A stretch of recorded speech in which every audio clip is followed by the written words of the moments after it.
கர்த்தருக்கு மிகவும் பிரியமான தேவ ஜனங்களே, இந்த ஞாயிறு விருந்திற்காக இயேசு கிறிஸ்துவின் நாமத்தில் உங்களை அன்புடன் அழைக்கிறோம். என் வாழ்க்கை குறை உள்ளதாய் இருக்கிறது, கர்த்தர் எனக்கு ஒரு நன்மை செய்ய மாட்டாரா என்று ஏங்கும் ஆத்துமாவே, இன்று கர்த்தர் உங்களுக்கு சொல்லுவது சங்கீதம் 34:10.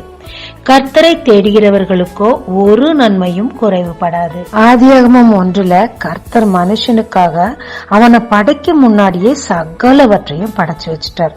அது மட்டுமில்லாம படைச்ச எல்லாத்தையும் பார்த்து நல்லது என்று கண்டேன் என்று சொல்லுகிறார். சங்கீதம் 104:24 கர்த்தர் சொல்றாரு, ஞானமா பூமியை படைச்சிருக்கார், பூமி முழுவதும் தன்னுடைய பொருளினால் நிறைத்திருக்கிறார். அப்படின்னா நம்முடைய வாழ்க்கையில் குறைவு ஏன் வருகிறது? கர்த்தர் எனக்காகவே எல்லாவற்றையும் ஏற்கனவே படைத்து வைத்தார் என்றால் இதை நீக்குவதற்கு அதை எப்படி நான் பெற்று அனுபவிப்பது என்பதை கீழ்வரும் பகுதிகளில் பார்க்கலாங்க. கர்த்தர் தன்னை நோக்கி கூப்பிடுகிற எல்லாருடைய சத்தத்தையும் கேட்கிறார், பதிலும் கொடுக்கிறார். அவரை தேடுகிறவர்களுக்கு ஒரு நன்மையும் குறைவுபடாமல் பார்த்து கொள்கிறார்.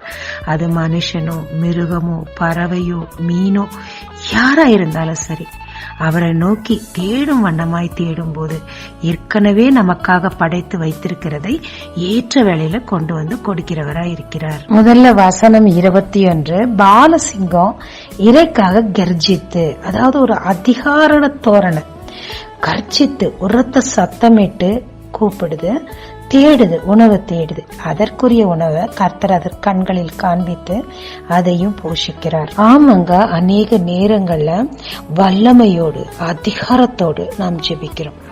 அந்த ஜெபத்தையும் கர்த்தர் கேட்கிறார். உதாரணமாக யோவான் 11 லாசருவை எழுப்பு முன்னாடி கர்த்தர் அவன் இருக்கிற இடத்துக்கு என்ன கூட்டிட்டு போங்கன்னு சொல்றார். தேடி போறாங்க. அந்த இடத்துக்கு அவங்க போனதுக்கு அப்புறம் அவர் உரத்த சத்தமிட்டு லாசருவே வெளியே வான்னு சொல்லும் போது அந்த ஜெபத்தை கர்த்தர் கேட்டு மரித்து போன லாசருவை உயிரோடு எழுப்பி மற்றவர்கள் கண்களுக்கு முன்னாடி கொண்டு வந்து நிறுத்துறாருங்க. ஆமாங்க, வல்லமையான ஜெபம், அதிகாரத்தோட கர்த்தர் சொல்றாரு, என் கையின் கிரியைகளுக்கு கட்டளையிடுங்கள், பார்த்து பேசுங்கன்னு சொல்றாரு. சோ பிரச்சனைகளை பார்த்து அமைதியா நிக்காம உரத்த சத்தத்தோடு அதிகாரத்தோடு தேவ வல்லமையோடு நாம் பேசும்போது நம்முடைய ஜெபங்களுக்கு கர்த்தர் பதில் கொடுக்கிறவரா இருக்கிறார். நம்ம சில நேரம் நம் ஜெபத்திற்கு பதில் கிடைக்காததுக்கு காரணம் தேடுவோம். அவங்கள போல சத்தமிட்டு வல்லமையா அதிகாரத்தோடு ஆணையிட்டு ஜெபிக்க எனக்கு தெரியல, அதனாலதான் என் ஜெபங்கள் கேட்கப்படல அப்படின்னு சொல்லி நினைக்கிறது உண்டு. ஆனா நம் தேவனோ இருதயத்தின் ஆழங்களை பாக்குறவரா இருக்கிறாருங்க. கத்தி கூப்பிட்டாலும் அவர் காதுல விழும், மௌனமா இருதயத்துல ஜெபிச்சாலும் அவர் காதுல விழுங்க. வசனம் 17-18 இங்க குருவி பாக்கிறோம், கொக்கு பாக்கிறோம், குழி முசல், வரையாடுகளை பாக்கிறோம். இவைகளுக்கு தேவையெல்லாம் ஒரு வீடு, ஒரு அடைக்கலம். இங்க குருவிக்கு ஞானத்தை கொடுத்து கூடு கட்ட கிருபை செய்கிறார். ஆச்சரியமான விதத்துல தூக்கணாங்குருவி கூடெல்லாம் பாத்தீங்கன்னா எவ்வளவு அழகா நேர்த்தியா ஞானமா அதற்குரிய பொருட்களை தேடி எடுத்து அதை கட்டுறதுக்குரிய ஞானத்தை கூப்பிடுறார். கொக்குக்கு கூப்பிட தெரியாது, ஆனா ஏற்கனவே அதுக்கு தேவதாரு விருட்சத்தை ஏற்படுத்தி அங்க அதை குடியிருக்க வைக்கிறார். குழி முசலுக்கு கத்த கூட தெரியாது, ஆனா குழிகள்ல போய் அடைக்கலம் கண்டு கொள்ள குழிகளை தேடி பிடிக்க அதற்கு ஒரு ஞானத்தை கொடுத்து அதற்கும் தேவைகளை கர்த்தர் சந்திக்கிறார். உங்களுக்கு சந்திக்க மாட்டாரா? உதாரணத்துக்கு அண்ணாளை எடுத்துக்கொள்ளலாம். அவங்க ஒரு வாயில்லாத பூச்சி. அவங்க சக்களத்தி அவங்கள திட்டிக்கிட்டே இருப்பாங்க. இவங்க பதில் சொன்னதா வேதத்துல இல்லவே இல்லை. போய் சர்ச்சில் ஜெபிக்கிறாங்க, மௌனமா ஜெபிக்கிறாங்க, இருதயத்தை ஊத்துறாங்க. பாஸ்டர் கூட மிஸ் அண்டர்ஸ்டாண்ட் பண்றாரு குடிகாரின்னு. ஆனாலும் இருதயத்தை ஆழத்துல இருந்து என் தேவனிடத்துல நான் இருதயத்தை கொட்டுறேன் அப்படின்னு சொல்றாங்க. அதுக்கப்புறம் அது வரைக்கும் சாப்பிடாம இருந்தவங்க இந்த விசை கர்த்தர் கண்டிப்பா என் ஜெபத்தை கேட்டிருப்பாருன்னு ஒரு தெளிவான விசுவாசத்தோடு உணவு உண்டு காத்திருக்கிறாங்க. அவங்க ஜெபத்தை கேட்டு கர்த்தர் அவங்களுக்கு 1 இல்ல 6 குழந்தைகளை கொடுக்கிறார். மௌனமா ஜெபிச்சாலும் அவர் காதுகள் கேட்குங்க. 7 மடங்கு அவரால் ஆசீர்வதிக்க முடியும். இதற்கு ஒரு நல்ல எடுத்துக்காட்டு அண்ணாலா இருக்கிறாங்க. இதயத்துக்குள்ள குமுறி குமுறி அழுதுகிட்டே இருக்கிறீங்களா? ஜெபிக்க வார்த்தைகள் தெரியலையா? தேவனுடைய வசனத்தை மட்டும் பற்றி கொள்ளுங்க. தேவனை நோக்கி முழு இருதயத்தோடு தேடுங்க. ஜெபிக்கிறவனும் ஜெபிக்க தெரியாட்டியும் பரவாயில்ல, உங்க ஜெபத்தை கர்த்தர் கேட்டுட்டு இருக்கார். உங்க இருதயத்தை கேட்டுட்டு இருக்கார். உங்க இருதயத்தின் அங்கலாய்ப்பை அவர் பார்த்துட்டு தான் இருக்கிறார். நீங்க கூப்பிட்டாலும் கூப்பிடாட்டியும் உங்கள் தேவைகளை ஏற்கனவே ஏற்படுத்தி வச்சிருக்கிறார். அதை அடையத்தக்கதான ஞானத்தை உங்களுக்கு தருவார். தேட பொருட்களை தருவார். நீங்க கேட்காம இருந்தாலும் சரியான அடைக்கலத்தையும் உங்க தேவைகளையும் அவர் சந்திப்பார். பயப்படவே பயப்படாதீங்க, அவரை தேடுங்க, அது மட்டும் போதும். 3வதாக தண்ணீரில் வாழும் மீன்கள். இதுல திமிங்கலம்.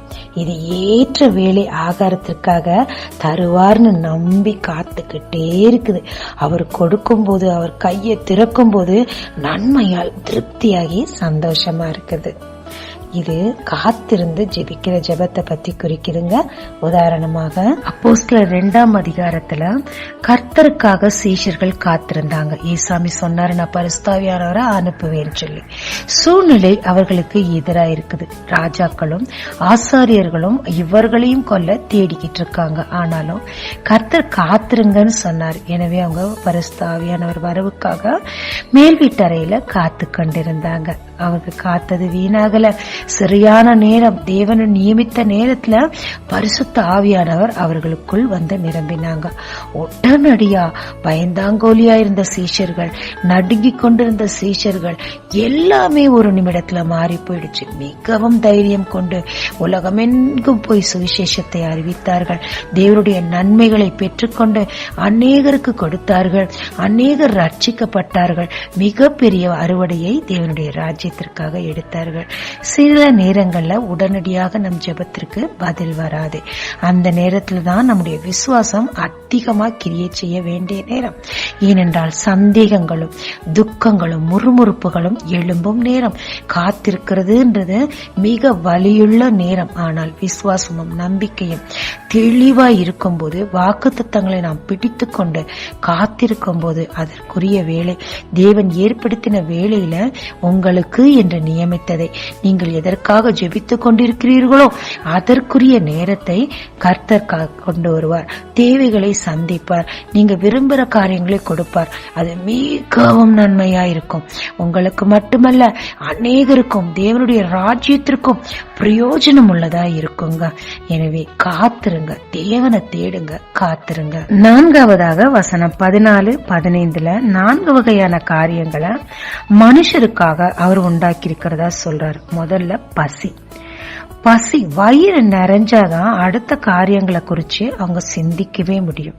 அந்த பசி ஆற்ற தேசத்துக்கு ஏற்ற மாதிரி, நாட்டுக்கு ஏற்ற மாதிரி அவங்களுக்கு தேவையான பயிர் வகைகளை முளைக்க பண்ணுகிறாருங்க. உங்க வாழ்க்கையில முளைக்கப்படாம மலட்டு தன்மையா என்னெல்லாம் இருக்குதோ உங்களுடைய பசியை தீர்க்கத்தக்கதாக, வயிற்று பசி மட்டும் இல்ல, ஆத்மா ஆவியில இருக்கிற பசியை தீர்க்க எதெல்லாம் முளையணுமோ அதை எல்லாவற்றையும் உங்க வாழ்க்கையில முளைக்க பண்ண அவர் காத்திருக்கிறார்.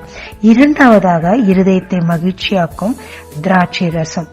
எதை உங்க வாழ்க்கையில அவர் கொடுத்தாருன்னா நீங்க மகிழ்ச்சியா இருப்பீங்களோ அதை கொடுக்க அவர் ஆயத்தமா இருக்கிறார்.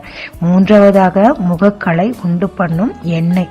இன்னைக்கு முகக்களை உண்டு பண்ண ஏதேதோ ஃபேஷியலுக்கு போறாங்க. ஆனா உங்க முகம் பிரகாசமா இருக்கணும்ன்றதுக்காக என்னாகமம் 6லயே ஒரு ஜெபத்தை அவர் செய்ய சொல்றார். நம்ம முகக்களை, நம்மள பாக்குறவங்களே இது கர்த்தர் பிள்ளைங்க அப்படின்னு சொல்லத்தக்கதாக, நமக்கு ஒரு முகக்கலையை உண்டு பண்ணத்தக்கதாக என்ன தேவையோ, எண்ணெய்ங்கிறது பரிசுத்த ஆவியானவரை குறிக்குது. பரிசுத்த ஆவியானவரை நிறைவோட நம்ம இருந்து நம்ம முகத்தை பிரகாசிக்க பண்ணி, மோசேவின் முகத்தை போல நம் முகத்தை பிரகாசிக்க பண்ண அவரை போல நாம் கர்த்தருக்கு காத்திருக்க வேண்டியதா இருக்குதுங்க. ஆனா அவர் அதை ஏற்கனவே உங்களுக்காக எனக்காக ஆயத்தப்படுத்தி வைத்துட்டார். கடைசியாக மனுஷனுடைய இருதயத்தை ஆதாரிக்கிறோம், ஆகாரத்தை விளைவிக்கிறார். நம்ம இருதயம் தாங்க எல்லா திருக்கு, கேடு, சோர்வு, முறுமுறுப்பு எல்லாத்தையும் கொண்டு வருது. அது மட்டுமல்ல, மகிழ்ச்சி, ஆனந்தம், குதூகலிப்பு இதையும் இருதயம் தாங்க கொண்டு வருது. இந்த இருதயத்திற்கு ஏற்ற ஆகாரம் எதை கொடுத்தா உங்க இருதயம் நிறையும், உங்க இருதயம் பூரிப்பாகும்ன்றத உங்க வாழ்க்கையில் விளைவிக்கிற தேவனாய் அவர் இருக்கிறாருங்க. இதற்கு நாம் செய்ய வேண்டியது என்ன? அவ்வளவு என்னங்க, கழுதைக்கு தாகம் கிடைக்கணும், ஏற்கனவே தண்ணிய பாய்ச்சு அது எங்க இருக்குன்றத அதுவே போய் தேடி குடிச்சுக்க கூட அவர் உதவி செய்யறார். கழுதை, மானு, முயலு, பறவை, விலங்கு, கோபக்கார விலங்கு, சாந்தமான மீன், எதுவா இருந்தாலும் அதற்குரிய காரியங்களை செய்கிற தேவன் உங்களையும் என்னையும் விட்டுருவாருங்களாங்க. உங்களுக்குன்னு அவர் ஆயத்தப்படுத்தி வைத்தத கண் காணல, காது கேட்கல, அவ்வளவு ஆச்சரியமான காரியங்களை நமக்காக அவர் ஏற்கனவே ஏற்படுத்தி வைத்திருக்கிறார். இதை நாம் பெற்றுக்கொள்ள சங்கீதம் 34:10 அது ஒரே கண்டிஷன் தான். கர்த்தரை தேடுகிறவர்களுக்கு ஒரு நன்மையும் குறைவுபடாது. தேடும் வண்ணமாக கர்த்தரை நாம் தேடி நமக்குரிய ஆசீர்வாதங்களை, அவர் ஏற்கனவே ஏற்படுத்தி வைத்த ஆசீர்வாதங்களை அவர் நமக்கு சரியான நேரத்தில் கொண்டு வந்து சேர்க்க, கர்த்தரை தேடும் போது சரியான நேரத்தில் அவரும் அதை நம்மிடத்தில் கொண்டு வந்து சேர்ப்பாருங்க. ஜெபிக்கலாமாங்க. நிறைவானது வரும்போது குறைவானது போகும்னு சொன்னீரே, நிறைவான ஆவியானவரே, எங்களுக்குள்ளாக வந்து நீர் நிரம்ப வேண்டுமாறு உம்மை நோக்கி பார்க்கிறேன். மனுஷனை எவ்வளவு விசேஷமாய் படைத்திருக்கிறீர் கர்த்தாவே. அவனுக்காக பார்த்து பார்த்து ஒன்றொன்றாய் படைத்து நல்லது நல்லது என்று கண்டேன் என்று சொன்னீரே கர்த்தாவே.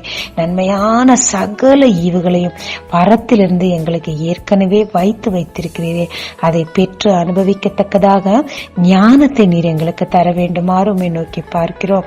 பறவைகளையும் மிருகங்களையும் அதற்குரிய தேவைகளையுமே நீர் சந்தித்தீரே. விசேஷமான எங்களை நீர் குறையோடு வைப்பீரோ. உம்மை தேடும் வண்ணமாய் தேட எங்களுக்கு ஒரு ஞானத்தை தாரும். காத்திருக்க விசுவாசத்தையும் பலனையும் தாரும்.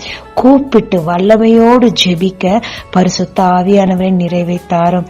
தேவரீர் ஒரு நன்மையும் குறைவுபடாமல் நீர் எங்களுக்கு ஏற்படுத்தி வைத்த இம்மைக்குரிய மகிமைக்குரிய எல்லா விதமான நன்மைகளையும் பெற்றனுபவிக்க எங்களுக்கு கிருபை தாரும்.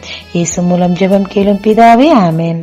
இயேசு கிறிஸ்துவின் நாமத்தில் இந்த நாளில் உங்களை ஆசீர்வதிக்கும் ஜீசஸ் விஷன்.